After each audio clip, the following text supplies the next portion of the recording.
Hello aspirants, welcome to CLAT Adda 24/7 channel और मैं हूं नमन त्रिपाठी, आपका लॉ मेंटर। तो आज के वीडियो में डिस्कस करने वाले हैं क्लैट 2026 की प्रिपरेशन कैसे करना है। तो रिसेंटली अभी क्लैट 2025 हुआ था और एक बहुत बड़े लीगल बैटल में वो बदल चुका है। तो अभी हमें देखना है कि हम अपनी 26 की प्रिपरेशन को कैसे बेटर बना सकते हैं और क्या चीज़ों का आपको ध्यान रखना है, वो सारी चीज़ मैं आपको बताऊंगा। अब हम जाएंगे straight to the consortium website ताकि हमें एक ऑथेंटिक इन्फॉर्मेशन मिल सके। क्या आप एलिजिबल हैं, क्या आपको सिलेबस देखना है, कितने एनएलयूज होते हैं और सारी डिटेल्स मैं आपको बताऊंगा जो आपको क्लैट के लिए रिक्वायर्ड है। सो वीडियो को एंड तक देखिए, काफ़ी ज़्यादा इन्फॉर्मेटिव होने वाला है और आपको एक क्लैरिटी मिलेगी that how to prepare for CLAT. So let's get started and let's go to the consortium website. तो हम आ गए हैं कंसोर्शियम की वेबसाइट पे और आप देख सकते हैं ये है हमारा क्लैट 25 का ऑफिशियल वेबसाइट, क्योंकि अभी 25 का ही हमारे पास है। तो बेसिकली वेबसाइट सेम होता है, ईयर बाय ईयर वो चेंज करते रहते हैं, बट नॉनदलेस बाकी की सारी चीज़ें कांस्टेंट रहती हैं।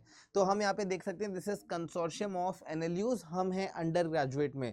तो पहले समझते हैं एलिजिबिलिटी को कि क्या आप एलिजिबल हैं। ध्यान से देखिए, आप इसका स्क्रीनशॉट भी ले सकते हैं, ठीक है। तो यहाँ पर जो हमें बता रहा है वो है 10+2 की, यानी 10+2। और अगर ऐसा कोई इक्विवेलेंट एग्जाम आपने दिया है या बेसिकली आप क्लास 12 स्टैंडर्ड पे हैं और अगर ऐसा कोई और आपने एग्जाम दिया है तो फिर आप एलिजिबल हैं। और आपको मिनिमम स्कोर क्या चाहिए, 45% अगर आप एक जनरल कैटेगरी हैं, 40% अगर आप एक रिजर्व्ड कैटेगरी से बिलोंग करते हैं, ठीक है। यहाँ पर अगर आप मार्च और अप्रैल, यानी टेक्निकली अगर आपके केस में बताऊं तो आप अभी बेसिकली क्लास 12 में एंटर करेंगे कब, अप्रैल 2025। तो बेसिकली आपका जो क्लैट 2025 हुआ है तो वो हुआ है जो बच्चे अभी 12th में हैं वो भी दे पाए हैं, राइट, क्योंकि ये दिसंबर मंथ में होता है।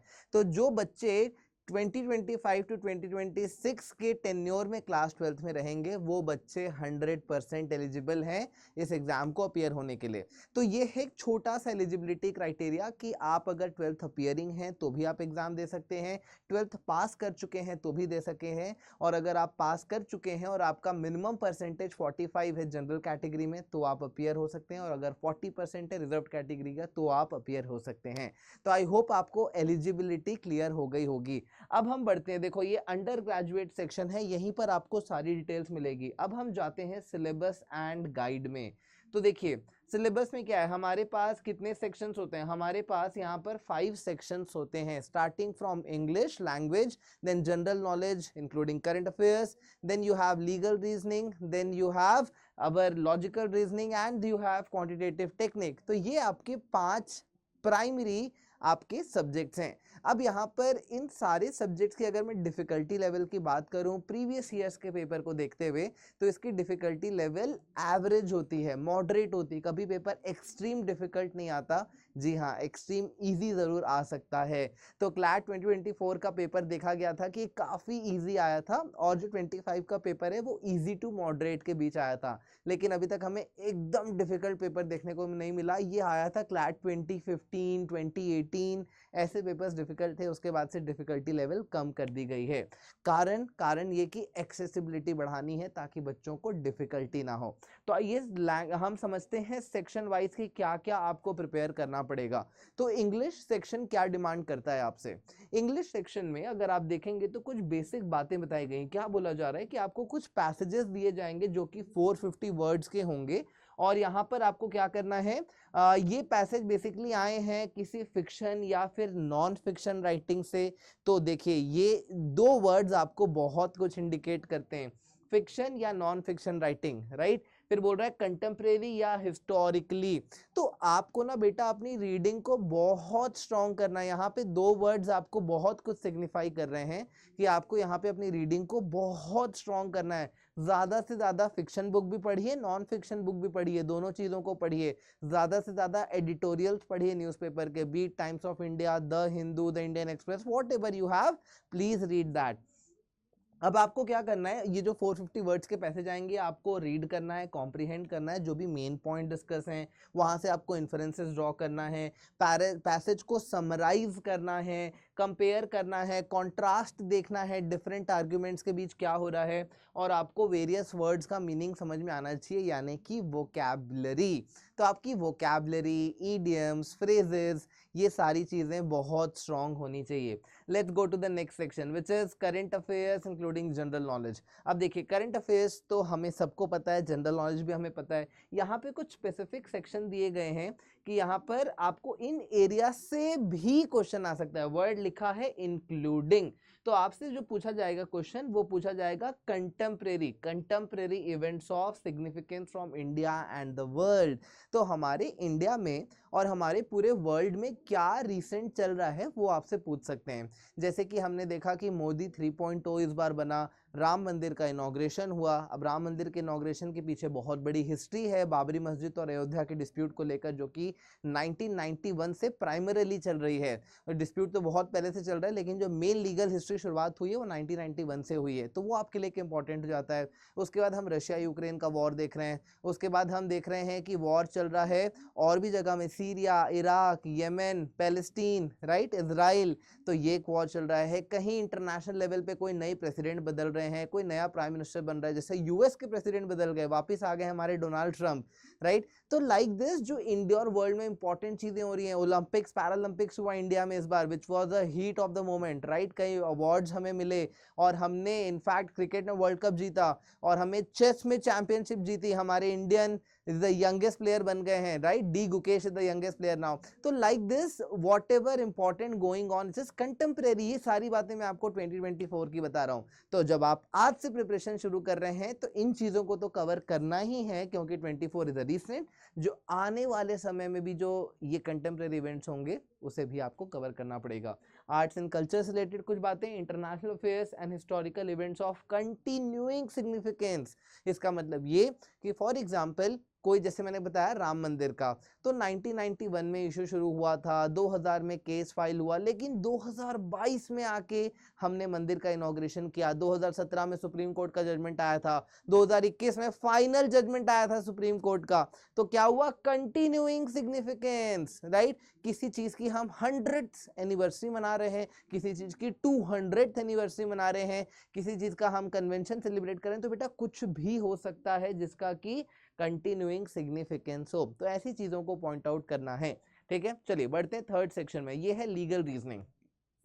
लीगल रीजनिंग पैसेजेस में आपको कोई प्रायर लीगल नॉलेज नहीं चाहिए, जो कि साफ साफ यहाँ पर आपको कंसोर्शियम क्लियर करता है। You will not require any prior knowledge of law, right. तो ये आपके लिए इंपॉर्टेंट हो जाता है। आपको क्या करना है? आपको रूल्स एंड प्रिंसिपल्स आइडेंटिफाई करना है और अप्लाई करना है क्वेश्चंस में जो दिए होंगे, ठीक है। तो जो भी फैक्ट एंड सिचुएशंस अलग अलग आई हैं उन पे आपको अप्लाई करके आंसर पर आना है, और आपको देखना है कि कैसे जो ये रूल्स और प्रिंसिपल्स बदल रहे हैं, राइट। क्या देखना है? आपको चेंजेस नोटिस करने हैं, समझना है और अकॉर्डिंगली अप्लाई करना है। लेकिन मैं आपको बता दूं, सुन के थोड़ा सा कॉम्प्लेक्स लग रहा होगा, लेकिन कॉम्प्लेक्स नहीं है। तो होता ये है कि बिल्कुल ये आजकल इसे क्रिटिकल रीजनिंग और लीगल को मिक्स कर दिया है। तो पैसेज आपको थोड़े से लीगल दिखेंगे, लेकिन क्वेश्चंस जो आएंगे एमसीक्यू वो हल्के से क्रिटिकल रीजनिंग टाइप के होंगे।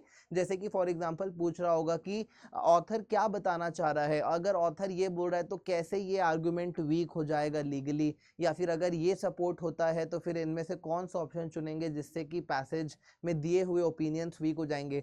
सो लाइक दिस कुछ क्वेश्चंस आए हैं, कुछ क्वेश्चंस आपको बिल्कुल लीगल सब्जेक्ट से भी आएंगे, तो क्वेश्चन मिक्स होगा, लेकिन ट्रस्ट मी इजी होगा, आपको उसमें डरने की कोई भी बात नहीं है। आ जाते हैं लॉजिकल रीजनिंग में भी। अब यहाँ पर भी क्या करना है आपको, कुछ जैसे प्रेमाइसेस एंड कंक्लूजन्स ये क्वेश्चन आते हैं, यहाँ पर आपको आर्ग्यूमेंट रिकॉग्नाइज करना रहता है। साथ ही साथ आपको आर्ग्यूमेंट समझना है जो आपके पैसेज में दिए होंगे। उसके बाद आपको पैटर्न्स एनालाइज करना है, रीजनिंग में क्या पैटर्न्स आ रहे हैं क्वेश्चन के, राइट। आपको देखना है कि देखिए बहुत इंपॉर्टेंट लाइन लिखी है, असेस हाउ कंक्लूजन्स में depend upon a particular premise और एविडेंस। तो बेसिकली जब आपको क्वेश्चंस आएंगे तो आपको अपना क्रिटिकल रीजनिंग का मतलब होता है कि आप उस डायमेंशन में सोच पाते हैं कि क्यों और कैसे। तो ये चीज आपको असेस करके क्वेश्चन को सॉल्व करना है, ठीक है। उसके बाद आपको ये भी देखना है कि कैसे इन्फ्रेंसेस न्यू सिचुएशंस में अप्लाई होंगे, which is also very important. आपको रिलेशनशिप्स एंड एनालॉजीज ड्रॉ करनी है क्वेश्चंस के बीच में। तो this is how you will have to crack connecting the dots. So it is all about critical reasoning. Last section है हमारा क्वांटिटेटिव टेक्निक्स का, जिनसे सभी लोगों को बहुत ज़्यादा डर लगता है, आई विल से मेजॉरिटी को डर लगता है। तो यहाँ पर भी आपको ज़्यादा कुछ नहीं है, देखो साफ चीज़ें लिखी हैं, apply various 10th standard mathematical operations, और आपको टॉपिक बताया है ratio and proportion, basic algebra, mensuration and statistical estimation, जिसमें कि आपको थोड़ा सा डीआई यानी कि डेटा इंटरप्रिटेशन के क्वेश्चंस भी आ सकते हैं, लेकिन बेसिक लेवल कराएंगे। तो ये था आपका कंप्लीट सिलेबस एंड गाइड। अब आपको स्टार्ट कैसे करना है, आपको स्टार्ट करना है, आपको देखना है कि आप पहले बेसिक्स पे जाइए, हर चीज़ का बेसिक्स पे जाइए। क्या आपकी रीडिंग स्ट्रांग है, क्या आपका कॉम्प्रिहेंशन स्ट्रांग है, क्या आपकी वोकैबुलरी स्ट्रांग है, क्या आप डेली न्यूज़पेपर पढ़ पा रहे हैं, क्या आपका political knowledge, sports knowledge, international knowledge, economical knowledge strong है। तो आपको इन सारी चीज़ों को असेस करना है, पहले अपने आप को असेस करिए, एक जगह नोट डाउन करिए, क्या मैं एक्चुअली में प्रिपेयर करने की कैपेबिलिटी में हूं या नहीं।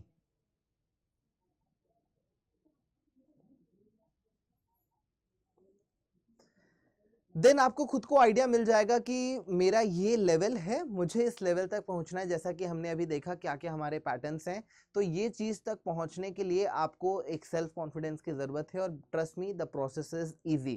तो जैसे मैंने आपको अभी कंप्लीट सिलेबस की लिस्ट बताई, इसका आप प्रिंट आउट निकाल लीजिए, और प्रिंट आउट निकाल के आप स्टेप बाय स्टेप अपना प्रिपरेशन शुरू कर दीजिए। Increase your reading, fiction, non fiction, daily editorials, ये तीन चीज I will mandatorily recommend to anyone to start preparation, because this is the most important to start your preparation, right. तो जितना ज़्यादा आप रीडिंग, क्योंकि आपको सिलेबस देख के समझ में आ गया होगा, legal reasoning, English language and critical reasoning, जो कि हमारी लॉजिकल रीजनिंग है, तीनों सेक्शन पे आप देख रहे हैं कि read and comprehend word use हुआ है, यानी आपको मेजॉरिटी सेक्शंस में आपको रीडिंग अपनी इंप्रूव करनी पड़ेगी। तो this is the most important area जो आपको स्टार्ट करना है। जब आप एडिटोरियल पढ़ेंगे तो उससे आपको English, legal and current affair तीनों का बेनिफिट मिलेगा।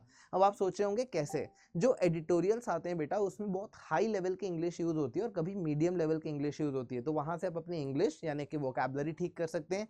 और ये जो एडिटोरियल्स होते हैं, ये जनरली किसी नए जजमेंट पे, कई नए लॉ पे, या फिर कोई नए करंट अफेयर के इशू पे ही होते हैं, तो उससे आपका करंट अफेयर और लीगल भी सॉल्व हो जाना है। तो मैं रेकमेंड करूंगा कि ये आपके बेसिक लेवल की प्रिपरेशन है, ये फाउंडेशन है, इसको बिल्ड करना बहुत ज़रूरी है। देन इसके बाद आपको प्रैक्टिस करने हैं, कोई मॉक टेस्ट की सीरीज ले लीजिए, कोई यूट्यूब की सीरीज देखिए, और RS अग्रवाल की एक बुक आती है फॉर मैथमेटिक्स, उसको तो 100% ले लीजिए, क्योंकि उसमें बहुत सारे क्वेश्चन होते हैं प्रैक्टिस करने के लिए विद अ बेटर एक्सप्लेनेशन, तो वो आपको बहुत ज़्यादा हेल्प करेगा। अब जाने से पहले मैं आपको एक बार क्वेश्चन पेपर फॉर्मेट समझा दे रहा हूं, जिससे आपको क्लैरिटी मिल जाएगी कि कितना वेटेज हमें किन सब्जेक्ट्स को देना है।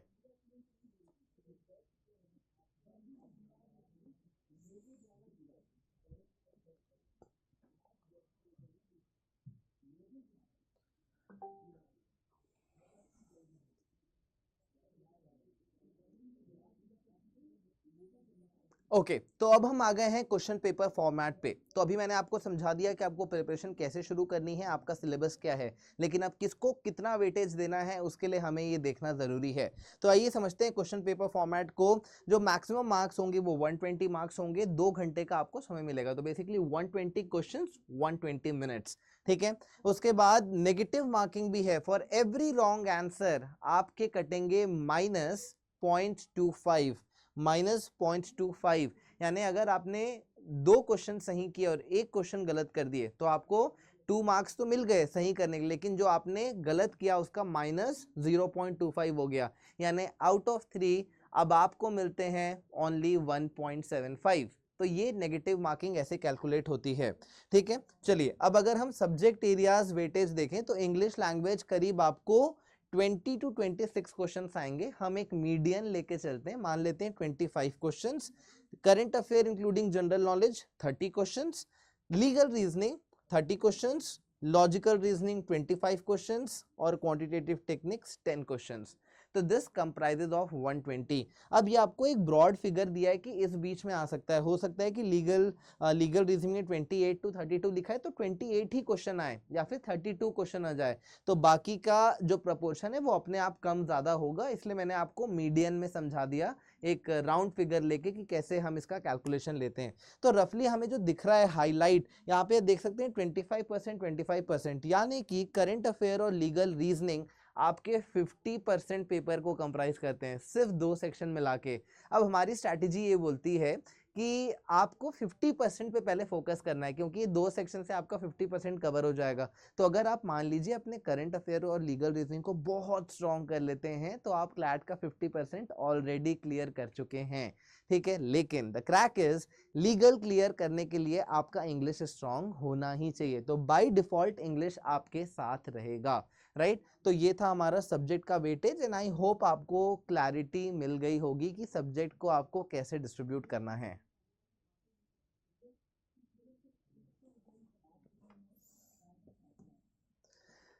So this was the complete information. हमने क्वेश्चन पेपर फॉर्मेट समझ लिया, एलिजिबिलिटी समझ ली, सिलेबस समझ लिया, इनफैक्ट स्ट्रैटेजी समझ ली कि कैसे स्टार्ट करना है, कहाँ से पढ़ना है, क्या करना है, क्या रेफर करना है। तो आपकी पूरी लिबर्टी है, आप अपने हिसाब से चीज़ों को एक्सप्लोर करिए, ढूंढिए आपको क्या पसंद आता है, किसको सुनना चाहते हैं, क्या पढ़ना चाहते हैं। मैंने आपको रिकमेंडेड लिस्ट ज़रूर बता दी है और डिस्क्रिप्शन पे भी मैं इन चीज़ों को डाल दूंगा, तो आप वहाँ से भी चेकआउट कर सकते हैं। तो आई होप कि इस वीडियो से आपको काफ़ी ज़्यादा नॉलेज मिली होगी, काफ़ी ज़्यादा क्लैरिटी आई है। और अगर आपको ये वीडियो यूजफुल लगा तो प्लीज़ इस वीडियो को लाइक कर दीजिए, शेयर करिए अपने फ्रेंड्स के साथ और हमारे चैनल को सब्सक्राइब कर लीजिए विथ प्रेसिंग बेल आइकन, ताकि आपकी कोई भी लेटेस्ट वीडियो मिस ना हो। So thank you once again for watching the complete video and I will see you in the next one.